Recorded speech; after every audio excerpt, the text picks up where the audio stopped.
Hello, Seamus. How you doing? How's things? You All okay, good. sir? I'm all right. So there's two of you on this Zoom call, yeah? Yeah, There is indeed, yeah. It's very informal though, so it's not overly formal. it's not a job interview. Don't worry, it's not a job interview, Seamus. If anything, you got the job. Okay. Give you the job, all right. Get that out of the way at the start. How you doing, Seamus? You keeping yourself busy? Yeah, really busy. I don't even know because I went back to work for Defected last summer. Mm-hmm. Right. To go and do A&R. So, I mean, I'm sort of bringing stuff across the board, but my main role is to look after Glitterbox, Sulfuric, and Four to the Floor, all the kind of back catalogue stuff we pick up. Yeah. So labels I used to work for, like Slip and Slide, I used to work for them, God, I don't know, 20 years ago. So I'm busy with that. And then I've also brought my Big Love label into the fold, so that's part of it as well. Yeah. So I'm lucky. I'm getting paid a full-time wage to sit at home and do A&R. Yeah. Well, that sounds terrible. Yeah. So lockdown has been pretty good for you then? It's been pretty sweet for you, Seamus? In some Well, ways? like I say, I'm lucky I've got a job because it's difficult, isn't it? If people are out there gigging every week, if you're out gigging every weekend and that's your main income, like it is for most DJ producers, it's tough, isn't it, with what's going on, you know? Definitely. Yeah, it's been really tough the last few months, but I think a lot of the people we're talking to though, like they've been keeping themselves like quite productive and trying to keep things going in terms of like making tracks and live streaming and all that sort of stuff, you know? Yeah. Yeah, I mean, and that's the thing. I think the thing with the dance music scene is, you know, for a long time now, back in the day, 20, 30 years ago, you could just make a living from releasing records. Yeah. You know, people could just make records and they, like MK used to make records. He wasn't a DJ 20 years ago, and now it's like people spend all their time and energy making records so they can go out and DJ from the back of them. And now it's like, well, you can make a record, but there's not really any gigs going on. So I do feel for a lot of people.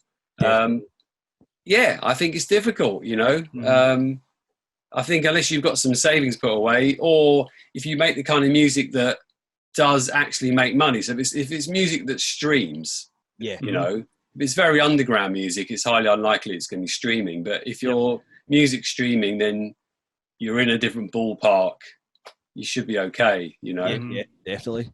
But I'm not trying to be all doom and gloom about it. I'm just saying I really feel for people right now because this has been a long time now. I mean, it's been since March, isn't it? And it doesn't seem to be going away anytime soon either. Like it's going to be here for a while by the looks of it. Yeah, exactly. And we were all hoping that we all knew that summer was going to be over. Ibiza wasn't going to happen, but we were all hoping that maybe by September, October, things would pick up. And now, I mean, this is going to be going on for quite some time. It's looking so, like, isn't it? Yeah, very likely. I mean, personally, I'm personally speaking, apart from, this is my office at home and I've just been in here 5 days a week, doing very long days and staring out the window. And then I did recently just go back in the studio. So I've been sort of making some demos at home and I did go in with my engineer a few times recently just because I've got vocal projects and I need to get on with them, it's quite frustrating. It's been frustrating over the summer. Yeah, I think a lot of people were holding on to tracks for summer releases for the clubs, and then all of a sudden it's like, well, where are these tracks? What are we releasing them to, basically? Yeah. Is there a scene? Can you actually go and play in the clubs and get a reaction? Can you get footage of that and create an excitement to promote the record? Definitely. And also I think for some DJs it's like they put records out and then you want to benefit from being able to go and DJ off the back of that. So there are certain people that have had probably some hit records this year, but they haven't had the benefit of going out there and really capitalizing on going out and doing the circuit. And if this goes on until next summer, it's like they're going to have to start all over again. Yeah, definitely. Yeah, it's kind of make do this summer. And like you say, if it drags on a little bit, we're back to square one, eh?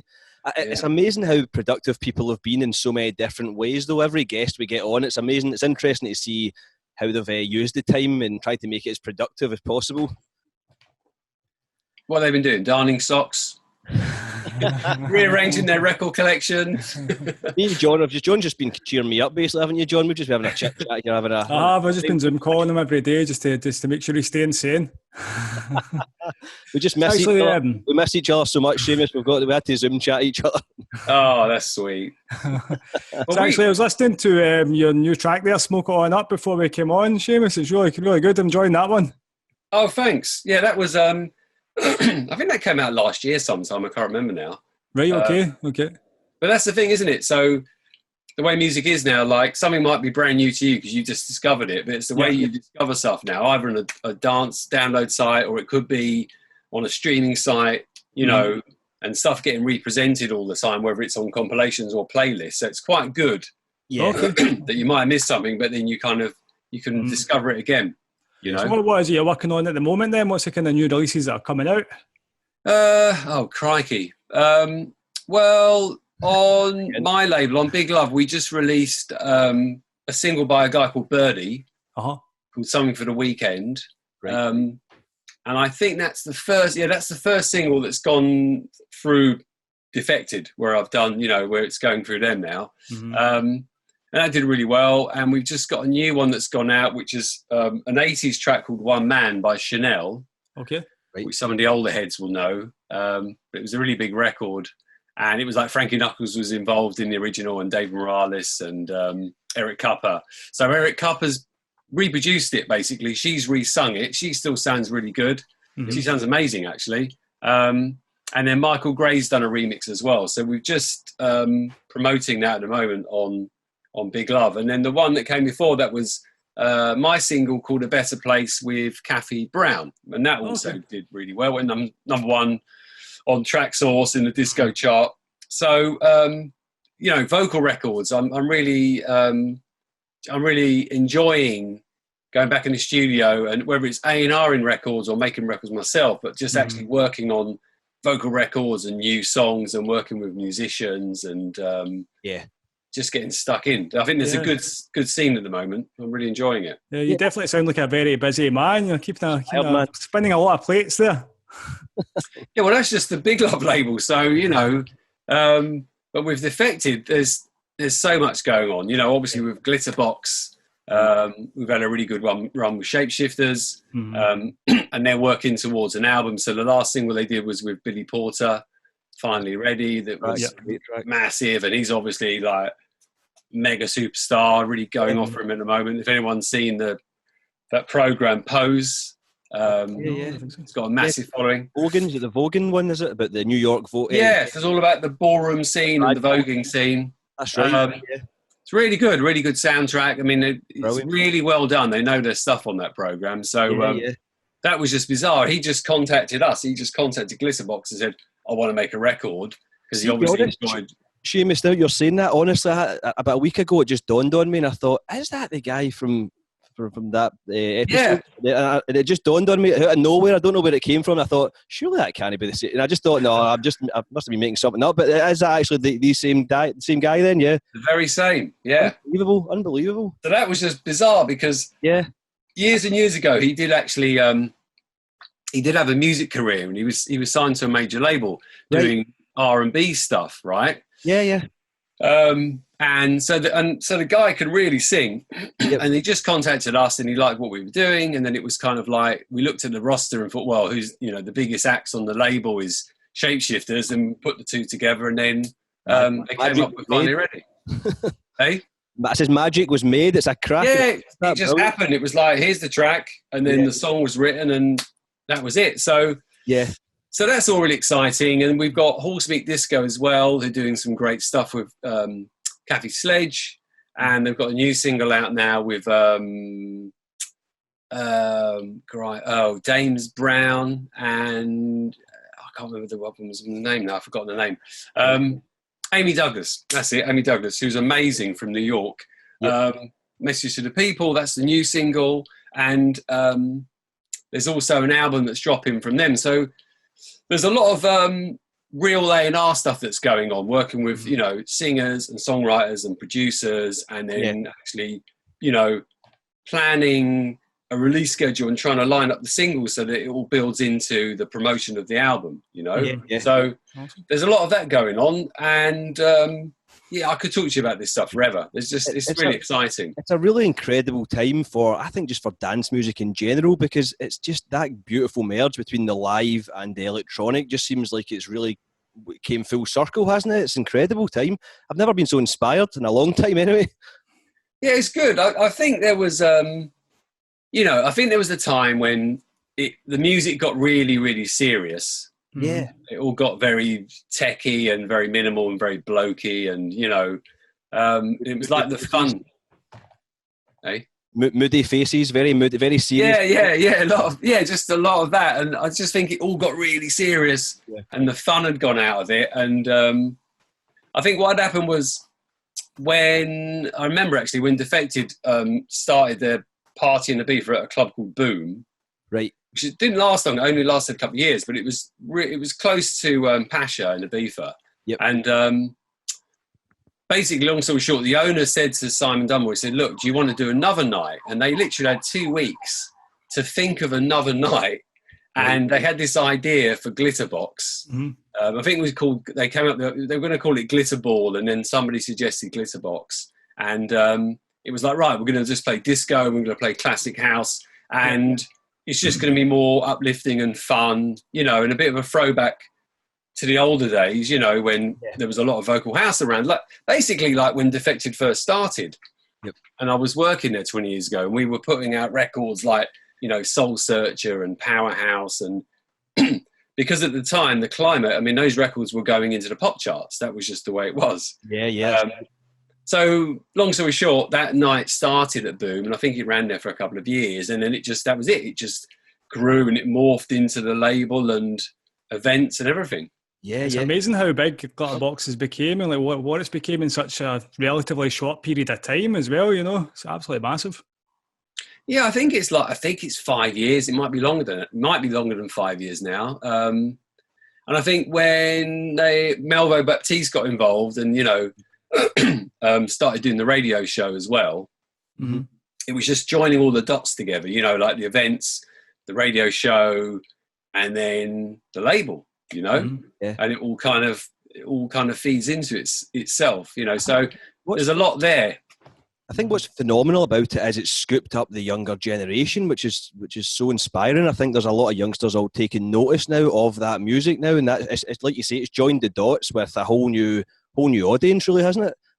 Yes, it's mad. I'm really surprised by it because I think when the sort of when the disco re-edits kind of scene came around, I remember hearing about that many years ago and hearing about people, and I was like, oh, right, so these guys do re-edits of stuff. You can't buy it. It's probably on their SoundCloud page, but they've created careers out of re-editing records, right? And I found it a bit bizarre at the time.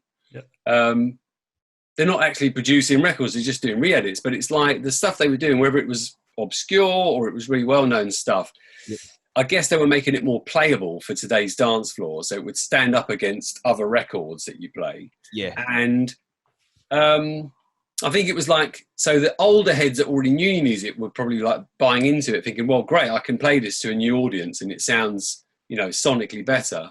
Yep.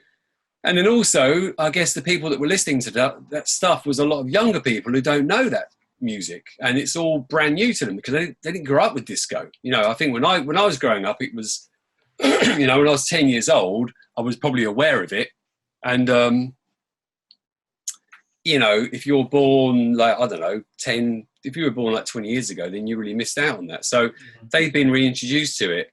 And I think what I saw that I was really surprised by was we did the print works, and last year, New Year's Eve and New Year's Day, and we did Defected on one of those days and Glitterbox in the other. And if I get it right, I think New Year's Day or New Year's Eve, I think was Glitterbox, and then New Year's Day was Defected. And I couldn't believe how many young people were there on New Year's Eve. It was absolutely mobbed with young people, like 20-year-olds and upwards. And then you had people there that could have been their parents. but it was predominantly younger people, and I was just like really amazed, and that was really refreshing. And that's it's a massive venue, thousands and thousands of people. So that's really inspiring. Definitely, yeah. I think it's probably one of the most inspiring times in a time for dance music now. It's just the merge of the live music, the live artists, and everything together it's phenomenal. And I think a lot of what DJs from the mid-90s, kind of early 2000s now, they're focusing more on the live orchestras, the live touch, and trying to capture that magic from what they've learned over the years. And I think it's just came together full circle, and it's an amazing time. Good vibes all around, I think. Yeah, really, it's really good. So you've been working as an A&R man for a long time as well, Seamus. How do you think that whole kind of side of things has changed over maybe the last 10 or 15 years with the rise of social media and all that? Do you think is there not a change in the way that you maybe discover new music and things like that? Yeah, definitely. Yeah, I mean, the way that you find music, I mean, like years ago, Christ, there wasn't that. Do you know what I mean? So in a way, when you think about it, like, that's a really good thing. So for discovering new people and music, and for people to be discovered right now, yeah, it's a really good time, isn't it? Because that's it. Whereas before, if you were kind of like some guy and you were based in Slovenia in Eastern Europe, it was much harder to get discovered because how did you get your music out there? How did you contact people? Like it's crazy. Yeah. For a guy like yourself, Seamus, what kind of advice would you have for people possibly trying to break into the social media driven world and try and get through to someone like yourself? How should they go about it, really? Any advice for guys like that? I mean, you contacted me through social media. Yeah. That worked. Yeah. I think, that's the thing. You just like, I get a lot of people contacting me, whether it's on Instagram or Facebook Messenger or, Twitter. Yeah. Not so much on Twitter, but, or they'll email me. But I get people contacting me all over the shop. So, yeah, I mean, you can contact people. I think the thing is now with social media and stuff, it's a lot easier for people to get attention. And I think also the way that the music industry is, it's a lot easier for people to get the music out there. Doesn't necessarily mean it's good. Yeah. So it's kind of like, there's less of a filter system. So there's a lot of noise now, and it can be harder to be discovered. So you might self-release something and it might actually be good, but it's lost. It gets lost because you might not be able to promote it and compete against all the other records. And if you're not getting into that, I don't know, top 100 of a specific genre on a dance download site, which can easily happen, right? Because there's so many releases. It's almost like people aren't going to see your music. Whereas years and years ago, it was like, you go in a record shop, the guy behind the counter who's got a record, even if it's by someone that nobody's heard of before, if it sounds really good, that guy's going to play it to you. And it's going to sell it to you, and that's how records used to sell from new unknown artists. You could press up a white label, you could go around and sell records out the back of your car. Quite literally. It might be you going, I mean, I did it a couple of times. And I bought records off people that way as well. Like, okay, I don't know you, but this actually sounds good. They might give you 10 or 15 copies on SOR, sale or return. So you've got nothing to lose. You sell them. Oh, bring them up. Give me some more. And next thing you know, a record like that just snowballs. Like I remember R.I.P. Groove. That record. That was how, because I used to work with the guy who made it, Tim Deluxe, and that was how that record came about. It was just being sold out of the back of a van, going around to shops. No one had heard of the act, but the record was really hot. It sold and sold and sold until it got picked up by, I think, FFRR, and hit the pop charts. That's amazing. So it started from the back of a van? Yeah, completely, yeah. It was from the back of a van, So what I'm saying is there's different ways of going about it. And I think when I first got into A&R was when I went to Slip and Slide, which was back in 1998. It was very much like people would need to send a cassette into you, or you might pick up a white label, or there might be a record that you heard from another, like from America, and you might go, well, let's sign it, let's license it and remix it. Like a record like De Lacy Hideaway, that was, a nice New Jersey garage vocal record until Slip and Slide picked it up and went, right, what can we do with this? Let's get Deep Dish to remix it, and next thing you know, it's become a massive record. Yeah. And that's A&R. That's somebody having the idea of just reinventing the record with a completely different sort of mix. So A&R, I think, is still relevant, and you know, that's what I do, and that's what we do within the Defected label group. And there's probably about 5 or 6 of us that all do A&R, you know, and overseeing different labels, and then we all communicate and talk together and share ideas. So we are very A&R driven. It's not just about receiving demos from people and going, let's put it out. There's a lot more. Sometimes that happens, but a lot of the time there's a lot more work that goes into it. Yeah, I think the standard that you guys have set, isn't it? You need to keep hitting those sort of levels now, because it's like we say, Glitterbox, it's blowing up big time, isn't it? So it takes all your knowledge to keep that fresh, keep that moving forward. And you guys are doing an incredible job. I can just say that. Seamus, what's some of the biggest influences then that got you into it then? Taking it back to where did it begin for you, and what were some of the influences at the time for you then? Whoa. It goes back a long way. Cast your mind back a little bit. We're going back. I'm just going to make way back.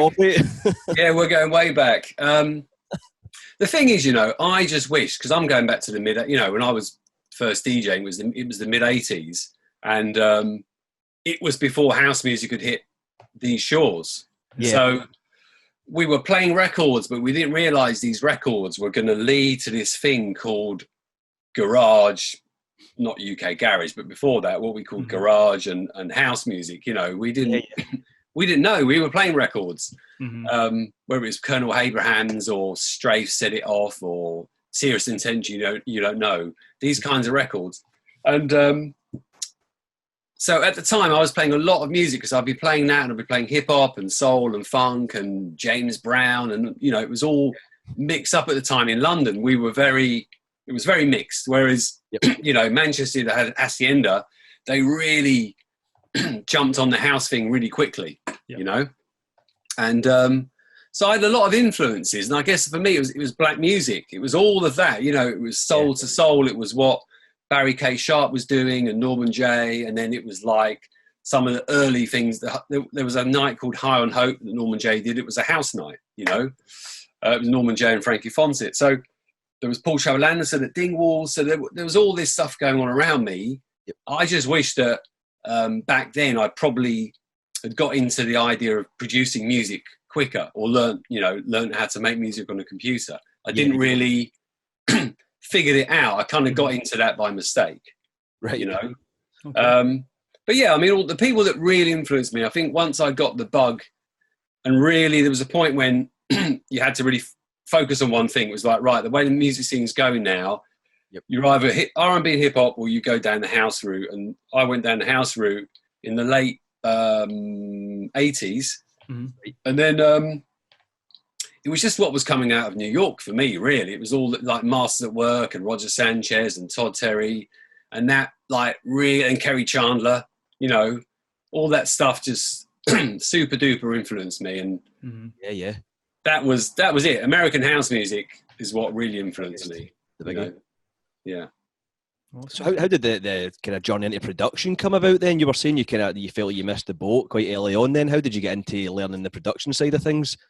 Well, I met somebody who was he was a programmer for some people. Like, he was programming for, I think he programmed for Soul to Soul and Massive Attack, and he used to be a drummer in a band, and then he got into the drumming program, drum machines, and got into that side of it. And I met him for a friend when I was working in a record shop. And then, long story short, he just asked me, he started doing some remixes. And next thing I know, I was in a massive studio in the West End, and we were remixing Lisa Stansfield. Right. And that was around 1993. And I'd gone in, and before we'd gone in, we did some pre-production. So it was like, I had some records, and I was like, look, I like this, I like that. And I started playing the stuff I liked, which then was very much Masters at Work and Roger Sanchez and whatever. And I guess I was fast-tracked into the world of production, because I didn't realise you could make music where you have someone that could actually program for you, and you could get a keyboard player in. You know, it was like, oh, wow. So I've got these ideas in my head, and these guys can make it happen. And I think at the time I bought an MPC 60, so I could sort of program beats and little loops. But this was like, to be honest with you, I didn't know at the time, but this is how these records were being made in New York anyway. You know, people like Masters at Work were working with keyboard players and amazing engineers and making it happen. You know, there's a lot of people that goes into the process of making these records. So after doing that, and I got that insight into sort of even just the seeing how you start something and how you complete something. You know, it's that process, because you can be working on something. Is it finished? Is it finished? And it's like, well, look, you work on it and it's like, it's finished now. We've made it. We made a complete record. It sounds complete. And so from that, I then started messing around, and I just, that's what got me going. Just starting off doing a remix. Yeah. It just gave me a really good insight. Whereas before that, I'd been messing around on my own at home, making little demos, and I might have been listening to Merck at the time, or Kerry Chandler, or John Robinson, and trying to emulate what they were doing. So literally it was copying people. And trying to do what they did. You're thinking, how do they make that sound? Oh, what they've done, they've sampled a chord, then you play the chord on one key, and that's how you make that sound and effect. And doing that sort of stuff and talking to other people. And I was doing little demos, but like I say, after I had the experience of doing that remix and working with like a really good engineer and a really good keyboard player, it was like, okay, I can make records like this. So you can call it cheating if you want, but that's just kind of how I end up making records. We'll call it influence, Seamus. Yeah. It just keeps moving. Music will just keep moving on. Look where we are now. You know, it's like we were talking about earlier on. It's just came full circle again. Yeah, I mean, if you're making, you know, like a lot of these kids now, they're making, you know, tech house, you know, records. They can pretty much, you know, you can make them in the box and you know, with plugins and all the rest of it. And, you know, but if you're making music, I mean, listen, I'm under the Defected umbrella, you know, we do release tech house records and we do mostly house music. And, but personally, I obviously love the stuff that's got vocals. I like the sort of musicality. But yeah, if you can't play a bass, you can pay for a bass player, or you can, you know, there's different ways of making records. So I love that process of making records and working with really good people. But at the end of the day, it's your vision, it's your dream. You've got the idea of what you want to do, you know. So I always say that to people. It's like, listen, even if you can only produce 50% of the records yourself and you have to get help, then there's nothing wrong with that. You're just going to make the record better. You know, but it can just take a little bit of investment to do that. So I think there's probably a number of DJs now that, it costs them money to make records, and they're probably thinking, well, why am I going to make a record? I can't get any gigs, you know? But I think if you're making music, is what you do, you got to keep on doing it. That's it. Just ride the storm, you know? Definitely. I think with the technology that's available now as well, it's a lot more accessible for people now than what it would have been like maybe even 10 or 15 years ago to actually kind of sit down and make a track as well. Yeah, completely. I mean, you know, I can remember like in the early noughties when an engineer I was working with, and he bought the Yamaha O2R mixing desk, and it was like, that was a massive deal because on that mixing desk, you got Total Recall. So before that, you didn't have Total Recall. Now it's like Total Recall wasn't possible. Like, you know, you went to the studio, you had to write down all the settings, and it was like, you know, you couldn't just get the mix back to where it was. It was like you had to do it and do all the passes, and it was like that was your one shot. And after that, you couldn't just click like save as. No, exactly right. Copy and paste. So, you know, if you come from that background, you know how much easier it is now to make music. And the way the music's made, I mean, back then it was very rudimentary. And I'm just amazed when I listen to, you know, a Todd Terry record from the 80s, and you think all he was using was like an Akai S950 or something, which had like a couple of seconds memory. And he made records that still today will rock a crowd and sound really big and exciting. You know what I mean? That's like real craftsmanship. So when I think of people like Todd Terry and what they used to do, it's just ridiculous. So in answer to your question, that's just made me think of something like when I talk about being influenced by people, I suppose it was also hip hop that influenced me. Okay, yeah. Because there was, you know, the way that Todd Terry was making those records was completely a hip hop attitude.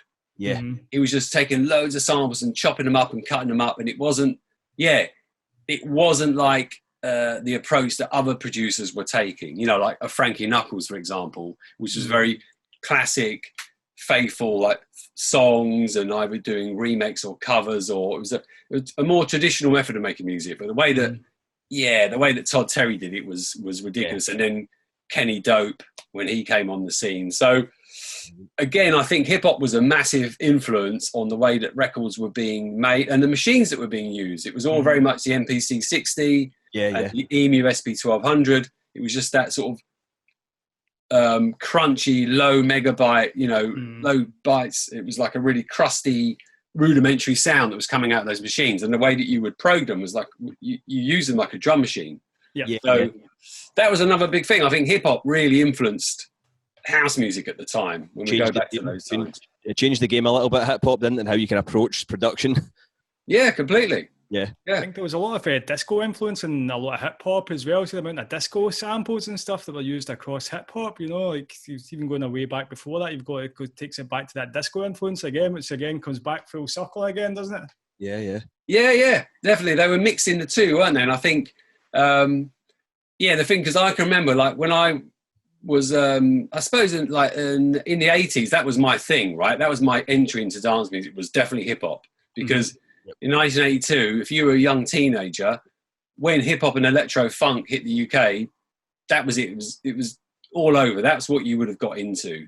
It's just like when the acid house thing kicked in. You know, that was like the next thing that came in that would have swept the imagination of youth culture at the time. So it was very much hip hop and electro funk.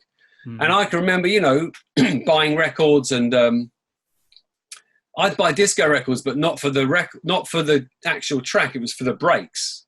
Yeah. You know, like a track like Scratching by Disco Machine, or I'd buy 2 copies of, I say buy, I used to nick a few records back then. But in the hip hop scene, it was like that. Like if you did graffiti, you basically nicked spray cans. If you were a budding DJ, you nicked records, right? That's his own yeah. And so I would have like got 2 copies of Chic, Good Times. Yeah, it was a good tune, but it was more about the break. It was all about the break. So we were cutting up the breaks back then from disco records, you know, and then, but then you started actually going, even funk records. We'd buy funk records, cut up the breaks, and then eventually you started listening to the record thinking, it's actually a really good record, you know. The same with disco. You started thinking, actually, it's a really good record. So, you know, it got us more into the actual original records that way. Yeah, definitely. Cool. See, over the years, Seamus, is there a few albums that you've listened to from those days that still today, if you ever get out that room anytime soon, that it's getting dark in this room, isn't it? It's getting darker. It's getting a bit spooky looking in there, actually. Yeah, I'll turn the light on. Yeah. What albums would you say that have stuck with you over the years? What are your go-to, maybe a couple of albums that you still crack out to this day and put on that might not meant to do with what you're doing now, but is there still I don't know why that inspires me, but it does. I think I've actually got a picture back there. You can't see it, but it's like someone made it for me. They asked me what are my favourite albums. Right. Somebody beat me to it. Somebody's beating me to it. Yeah, it's great. So, I mean, there's so many albums that I love, right? But I sort of picked, I think it was like 3 times, I don't know, it's like 18 albums or something. Right. And they're in this little disc. So, in there, there'll be Marvin Gaye, What's Going On album. Yeah. Do you know what I mean? That's just like... That's a must. Ridiculous record. Actually, I'll have a look there. Stevie Wonder, Songs in the Key of Life. Oh, yeah. You know, another amazing album. There's also, to mix it up, there's Fingers Inc. Oh, yeah, but Chicago. Yeah, which was like an amazing album. And also, there's loads. Michael Jackson, Off the Wall. Oh, come on. Who's Michael Jackson? Hey? Getting all over here. I love Off the Wall. What an album that is. That would just what an album.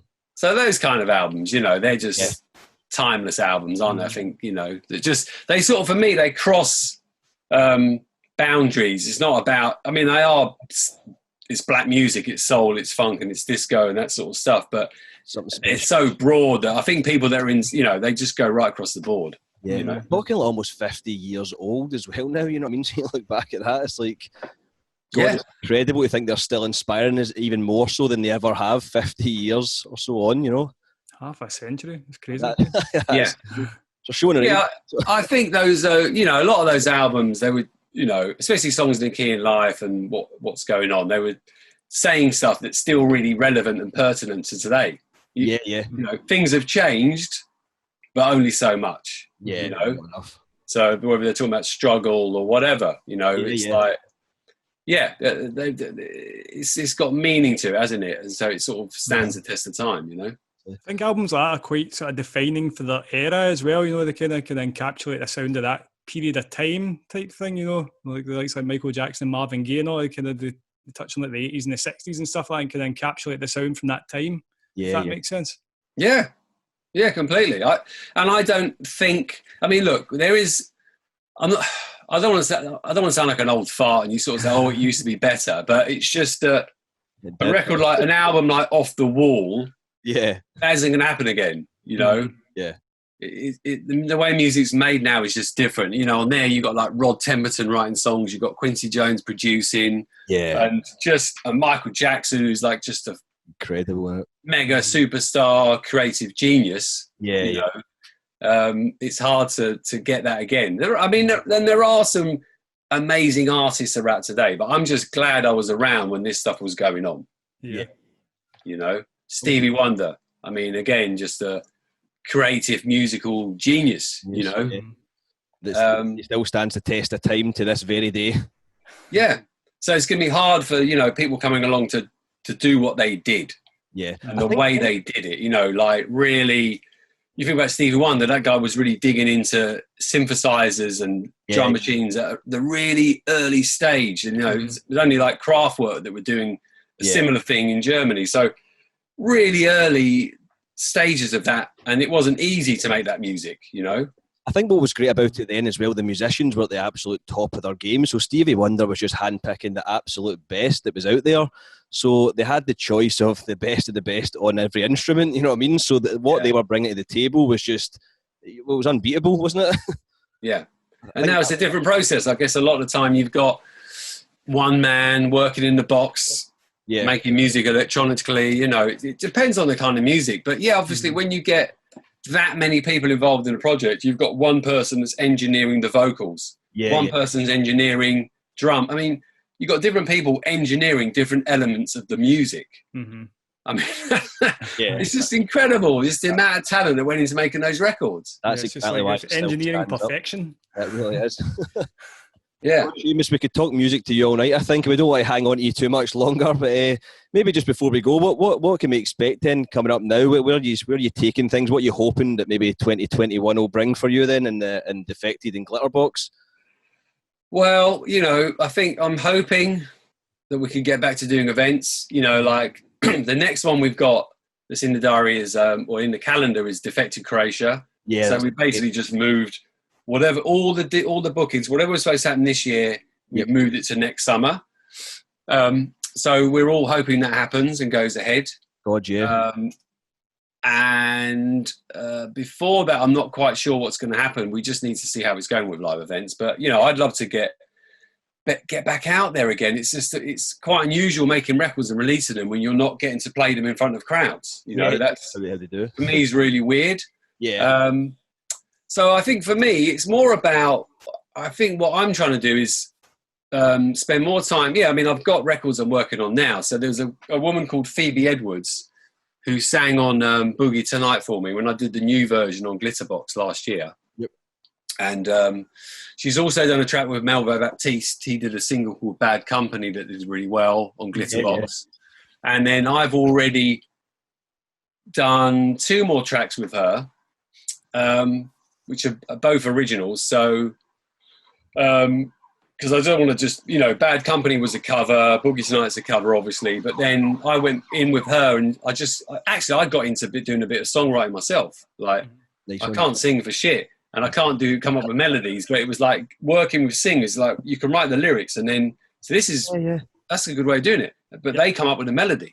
Yeah, definitely. So you can, you know, you can write a song, you know, like you write the lyrics, whether you approach it as, you know, writing a poem or whatever, and then if you've got the music in place, and a lot of time musically, you know, I kind of get an idea from a loop or a sample or something that inspires me to develop it, you know, and then I end up going, right, I'm going to play it differently, and I'll get musicians in and we replay it all.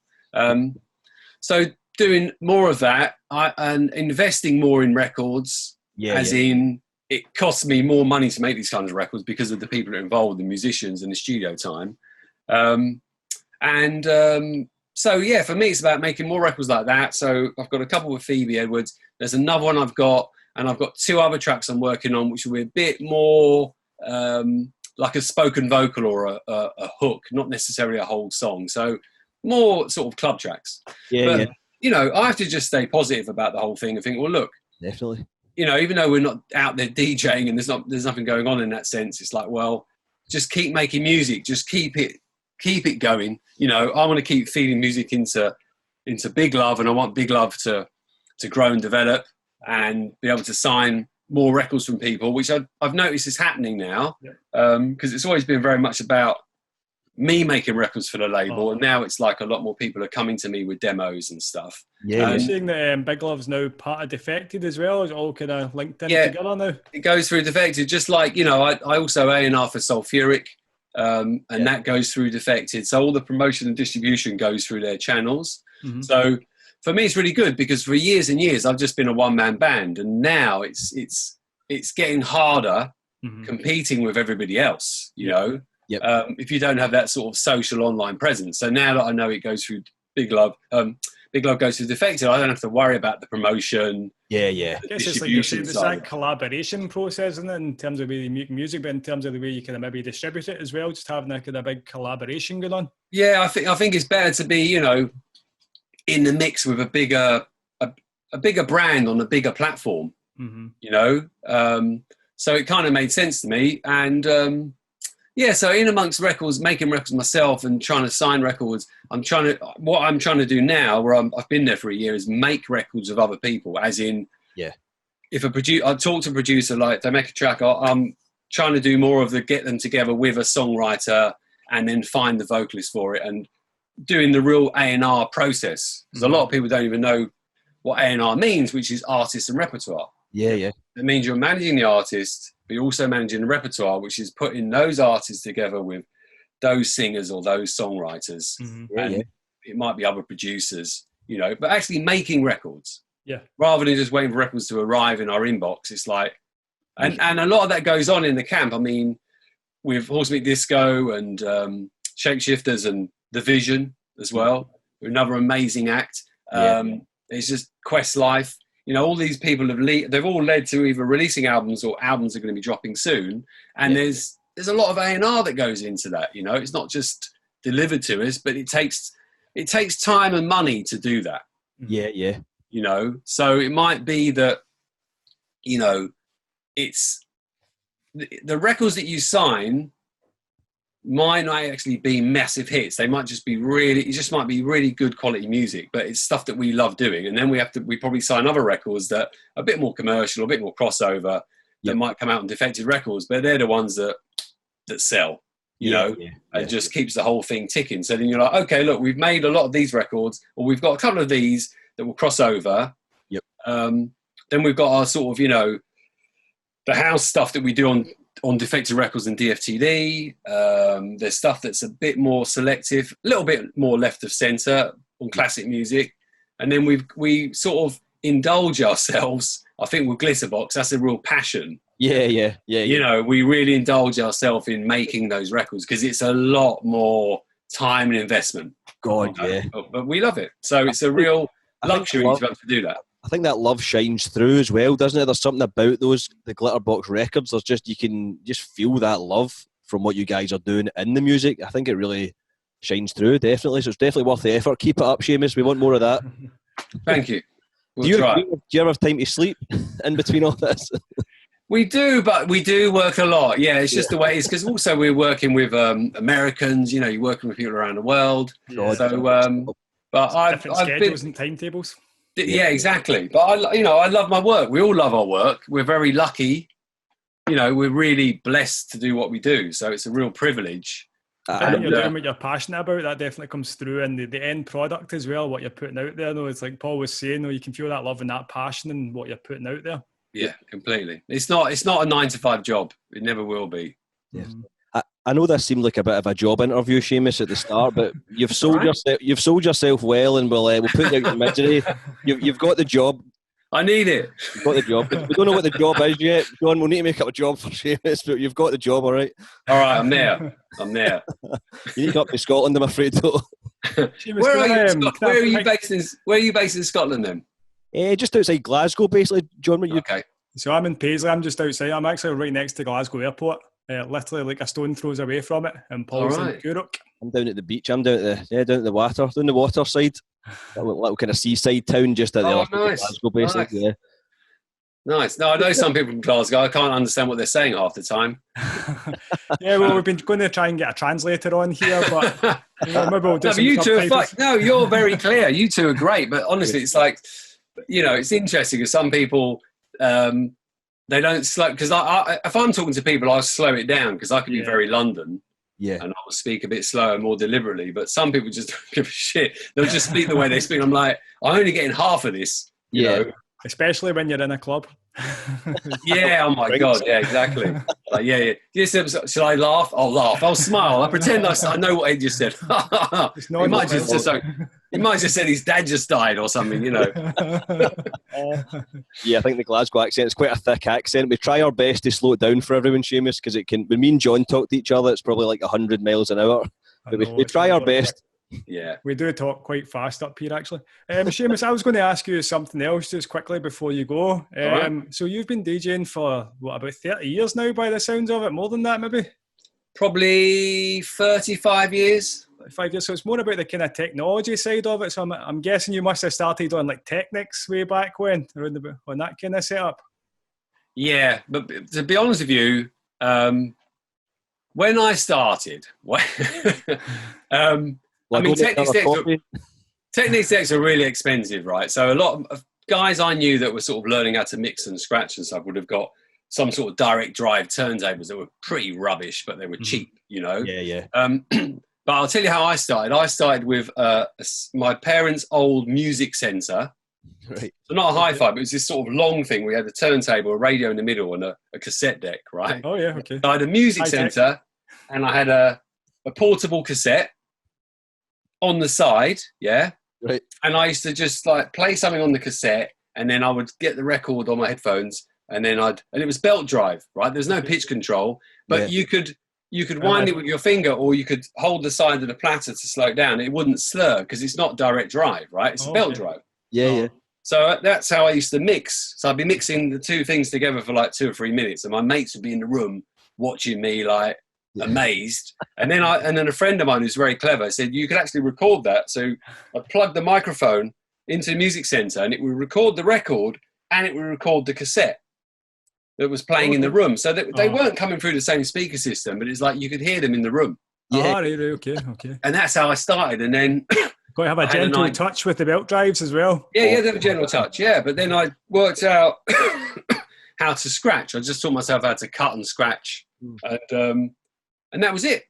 So that was how I started with that sort of really. And before that, it was actually doing pause button mixes. Oh yeah, okay. Pause button mixes, and then so you'd be trying to take stuff off the radio and chop out the presenter. Then you realise that you could actually play a record, record it, revert, wind it back, record that bit again, and then do edits. And do you know what I mean? Because it was if you had the right sort of cassette with the piano keys, what we used to call piano keys on a cassette player, and then you could just do these pause button edits. Yeah. That's how I got into it. Yeah. Superb. So you look at things now, and you can just be. Obviously now it's a lot easier with technology, but back then it was a lot harder. Yeah, I think that's that. So what do you think of the technology now? Then, like from where you've came from to where the technology it's amazing. I think it's amazing. Yeah, I think it's amazing. I think it's enabled. It's obviously enabled a lot more people that probably wouldn't have become DJs to become DJs. Yeah.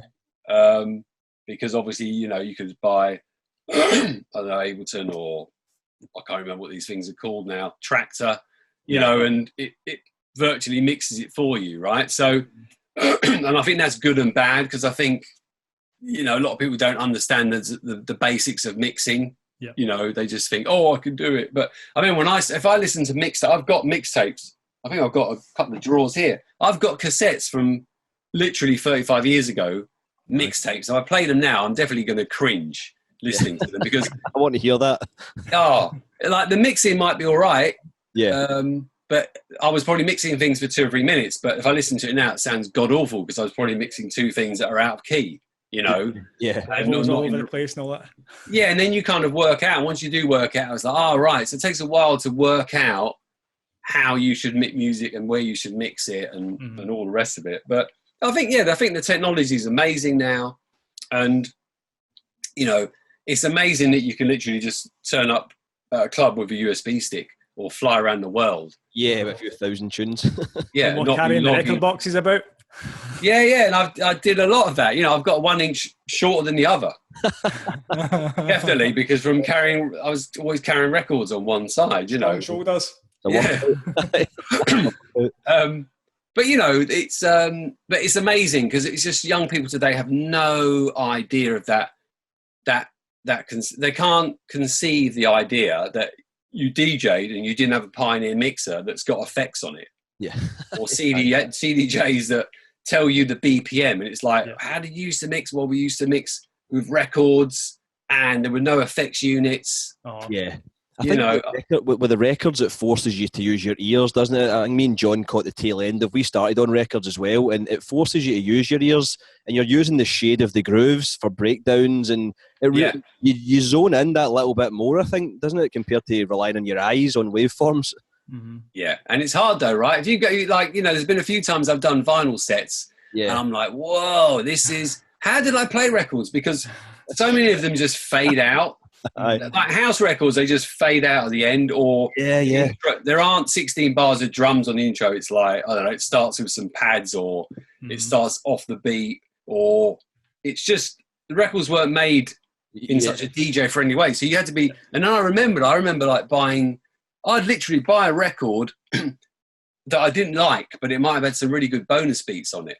And I think, I can use that, and I can play it in between the records that are hard to mix, because this one's got a pad synth intro, there's no drums, and this one fades out. So it's kind of how it used to be. If you go back to the days of Ron Hardy and Frankie Knuckles and Larry Levan, and obviously they were doing a lot of that, because those old records were not made the way they're made today. So you would use records in between, percussion record or whatever, and you had to be more creative in the way you did stuff. We had Jesse Saunders on a couple of months ago, and he was telling us he used to bring a drum machine up on stage to blend these records over with a live drum machine right there and then, you know, just because, for that exact reason, basically. For that kind of bridging between the records. Take all his tempo down to something that maybe was hiking the tempo up, using the live drum machine in between mixes, basically. Yeah. I think when you're limited, you make the most of it, isn't it? Yeah, exactly. You sort of think, you know, that's what they used to do. Yeah. And so I think, you know, nowadays there can be a lot less creativity, you know, even me probably. I mean, I might be more creative in other ways, but when I think back to definitely like the mid-90s, and I was really playing a lot every weekend, and I was playing around the world, and, you know, you had to be creative, because the way these records were made, you had to do, otherwise you were just going to be doing some horrible key clash mixes and whatever. And I was always really into the technical side of it, you know, and using acapellas and stuff. So you had to be a lot more creative and mix it up. And I think nowadays people can be you can be lazy, you can loop stuff on, loop things up, can't you, and play the next record. And but it's good. Hopefully it makes it nicer for people to listen to, you know, you're not hearing key clash mixes or things going out of time. You know, but that's it. You know, I did a vinyl set recently. We did a Fall to the Floor. So Fall to the Floor is like one of the imprints we got under Defected, which is basically for a lot of old catalogue stuff that we pick up, and then we release it on the Fall to the Floor imprint, sometimes with new mixes and whatever. And so we've got a few things coming out now on Fall to the Floor where we've had them remixed, things from the 90s, you know. And so I did this vinyl set. I had to really plan it because a lot of these records, like I say, they're not DJ friendly. Yeah. And then and even when I was doing a mix, a record jumped. You know, it was a live stream, so you can't go back and re-record it. Luckily, it didn't jump while I was mixing another record. Yeah, that is a killer. But that can happen, right? Yeah, Just a little grain of dirt, and that record can jump while you're mixing. Everyone thinks you're a complete idiot. Yeah, you messed up the mix. It's like, yeah, but that one jumped, or you know, that silly bird came over and jogged the record, or that drunk bloke. You know, you get that as well, right? So yeah, someone jogged it. So you know, mixing vinyl it's like being live on air. I think it's so different to playing stuff on CDJs. There's so much can go wrong. Mm-hmm. Yeah, definitely. But we all come from that era. Hands-on feel of vinyl as well, just because it's not the same with the CDJs. I never found it's still really good with the CDJs, but it was never quite the same as vinyl. You always felt a bit more hands-on with the vinyl, I found. Yeah, it took me a while to get used to that. It took me a little while to just take it beyond to get a hold of the CD. It just felt kind of strange at first, that, didn't it? Until you get your head around it. I felt that. I remember when they first came out, we had one in the office at Defected. So when I first worked for Defected, 20 years ago, when it was, and Roger Sanchez was an ambassador for Pioneer, and we had one in the office. And I remember I was playing at Ministry of Sound, and it must have been around, I don't know, 2001, something like that. Anyway, and then I was mixing, right? So I used to mix on, I'd be mixing on 3 decks. I might have an acapella there and I'm doing stuff. And this guy came along who worked for Pioneer. I didn't know. And he saw me playing. And then there was a point when Sandy Rivera, I think had been on before me. And then he wanted to come back on and play with me, right? Like his manager sort of said to me, I was thinking, well, I'm not sure about that. I'm quite enjoying myself. And then I was playing and playing, because then you used to play like 3 or 4 hours in the main room. Yeah. And then I thought, I should be nice. Okay. So I said, all right, you can come and play with me again, right? So we were doing like 1 for 1. I'd play 1, he'd play 1. And it went really well, actually. Yeah. And we were doing all that stuff. And then, this guy from Pioneer got in touch afterwards and said, listen, do you want to, you could also be like an ambassador. I mean, they had Roger Sanchez, who's shit hot. I mean, he's pretty amazing, because he comes from that hip hop background where he can mix and scratch and he's very technical. And they got me as a smaller ambassador. So it was a case of basically them going, well, look, here's some Pioneer equipment. Can you just make sure you bring it with you? So if I went to play in, let's say, Switzerland, for example, they didn't have these in the clubs. Yeah. They had turntables, or they had those little silver Pioneer CDs. Small jog wheels. Yeah, the little ones, right? And so I'd bring my Pioneer CDJ, what was it, 900 or whatever it was called? The first ever one. Was it 1000? 1000? Yeah. And they gave me a bag for it, and I'd turn up and plug it in, and everyone would be amazed and looking at me plugging this. And I only had one, right? So I had to sort of I was playing records, and then I had this one CDJ, and on that CDJ, I could do little tricks like use the hot cues or loop stuff, And then even then, I was like playing records and, a few things on CD. And the guy from Pioneer, he was like, listen, he said, this time next year, you'll only be playing on the Pioneers, on the CDJs and CD. I was like, no, man, I'm still going to be playing records. And I think within a couple of years, it was all the CD, it was all on CD, because then we used to burn CDRs. It was all CDJs. And I pretty much stopped buying vinyl. I bought a few bits, but really it was like everything that was being sent to me was on CDs. But I was like you, even the sound of it, I found the sound like less warm than vinyl. Yeah. It took me a while to get used to it. It took me a while to, to warm to it, excuse the pun. But yeah, it's, if you come from that, if you can do that, it's like my youngest son, right? I know he wants to learn how to drive, and it's like my oldest child, my daughter, she's going to go for a test, and she's just going to make it easy. She's going to learn how to drive an automatic. She's going to do a test in automatic. And I'm saying to my son, don't do that. Yeah. Learn how to drive a manual. It's the same with playing DJing. It's like, if you're going to DJ, I'd say learn how to mix on vinyl. Yeah. Because it's like the equivalent. Because if you can do that, you can do everything. Whereas if you just learn the digital side of it, what if you do want to play vinyl in the future? Yeah, definitely. You're just going to find it a nightmare. The way I kind of compare it as well is, like, I'll play computer games, but when I play a computer game, I'd like to put it to the hardest level and test myself to the absolute limit. I don't know what that is. So it's the same when it comes to mixed on decks. I like to test myself on the hardest format, basically, which is records. So I know it sounds like a mad comparison, but if I'm playing a computer game, I'm not going to put the cheats on in the first go. You know what I mean? I'm going to I'll put it to the hardest stage possible, and I'll try and beat it. You know what I mean? Yeah. So it's a good analogy. So I don't know what I got with that, but it's been there for a while. But yeah, I'm not going to be myself. I think that, because there's certain DJs, aren't like Theo Parrish, he only plays vinyl and he goes to the club beforehand and he makes sure the sound system's right and he's got the deck set up and everything, Yeah. That's how he plays. He only plays vinyl. And that's great. And that works for him. For me and a lot of other people, it's just not practical. It's like, it's really not practical. Yeah. And then the turntables falling to bits and the tone arms flopping off. That's what you usually get left with. Yeah. But I'm not going to be a snob about it. But I think when you've got a lot of the sort of like the Berlin crew, and you've got those DJs there that only play vinyl, that's very much a sort of. It could be to do with the sound. It could be to do with the feel. It could be about trying to keep vinyl alive. Yeah. I think there's probably an element of, you're not a real DJ unless you can play on vinyl. I'm not saying that's true, but I can see why they might have that attitude where, look, I'm playing vinyl. I'm playing in the club. Yep. I don't know, for 5 or 6 hours with vinyl. It's like... It's a test. That's a test. You could play vinyl for 5 or 6 hours and you could play it in a shit way, or you play it in a really creative way, you know. Especially with older records, like we said, they're not DJ friendly. If you're playing a disco record, that thing's time-wise, it's fluctuating all over the place. Yeah. So, I don't know this year, I think vinyl is the first year it's actually outsold CDs. Is that right? Did I read that somewhere? I think this year vinyl has officially outsold the CD. Yeah, I mean, I'll give you an example where Defected now, I mean, we're looking at doing...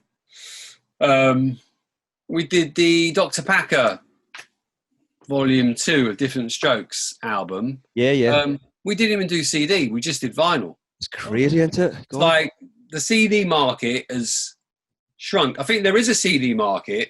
Yeah.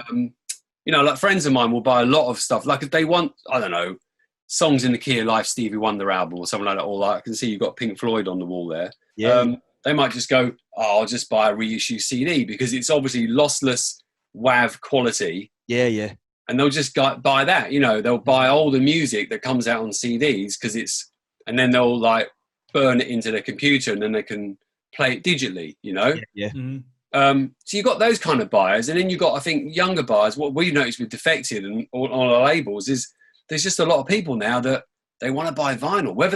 I think a lot, they don't even play it. I think they just file it away in their racks. They just want to have it. Yeah. Okay. I think there's a lot of that. If you were to take that Pink Floyd vinyl off the wall there, it probably wouldn't sound so good because I used to scratch it and I used to beat juggle it. And really? I used to do some crazy stuff. So it's probably unlistenable now because that is a 70s original.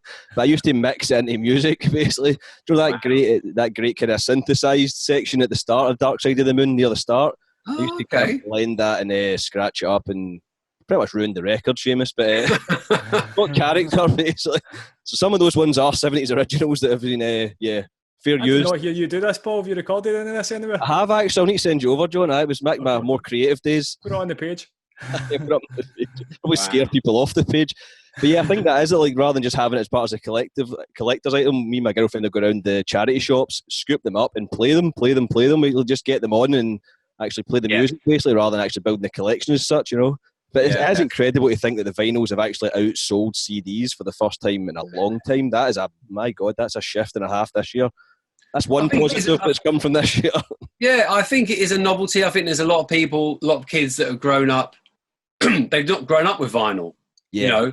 There are kids around today whose parents don't have records. They might have some CDs. Yeah. And then there's like, wow, there's, you've got records and it's like, the artwork looks fantastic and you've got all the sleeve notes and you can just, when I used to buy records in the early 80s, I used to just spend so much time looking at the record, reading the label. Yeah. And be just like amazed, just thinking, who are these people? Wanting to know about them and sort of romanticizing about everything, The Always stands out for me for that one was War of the Worlds. I remember being really young, looking at that and being scared shitless, looking at War of the Worlds and the inside and those whatever the hell those aliens were coming down. But you were mesmerised by it, weren't you? Sitting like a kid looking at that, thinking, "What the fuck are these aliens? What's going on here?" Yeah.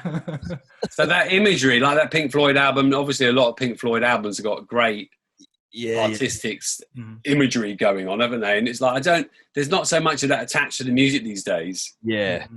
You know, there's not that tangible thing and also it's just like that feeling of ownership. Yep. Where like you feel like you own something and it's a piece of art and it's, you know, someone's done the artwork and it's beautiful cover and it's like, you know, like that Pink Floyd album now, you could probably pay £50 for some new repress that's like it's not got the character, has it? No, it's not the same. Well, you can buy a lot of time you can buy the original for a lot cheaper. They're out there, you know. But most people don't know where to look for these records, so they'll buy a brand new repressing in H&V or somewhere for quite a lot more money. Well, what's always fun with the charity shops is you always pull out some record and it's like Jenny loves Jimmy forever or something scrawled in the inside and somebody's like, you know what I mean, drawing pictures in it. But it's probably somebody that was back in the 70s that were sitting kind of doting over that album cover, but it's got that little bit of history. There's a little something there. Don't know who Jenny and Jimmy were, but it sounds like they had a great time. Yeah, I've got a few of those. Yeah. Oh, God, Seamus, we better let you go. We could talk music all right, I think, but it's been an absolute pleasure chatting. Thanks for taking time to talk to us. Okay, my pleasure. And keep up the great work. I think me and John will back me up on this. What Glitterbox is doing is incredible. Defected in general, what you guys are doing is it's not just refreshing it, it's setting the standards for the next, hopefully 5 to 10 years, hopefully, you know what I mean? It's re-inspired and it's scooped a lot of kind of new listeners up, basically. So keep up the great work. Yeah, it's incredible. Thank you. Hopefully we'll keep it going. I think it will grow and develop and get even bigger. That's what we're hoping. We're planning on coming to Croatia next year as well, so hopefully we'll see you over there. Oh yeah. Well, fingers crossed. Yeah. Positive thinking. Definitely. All right, thanks a lot, Seamus. We'll speak to you soon. All right, mate. You take care.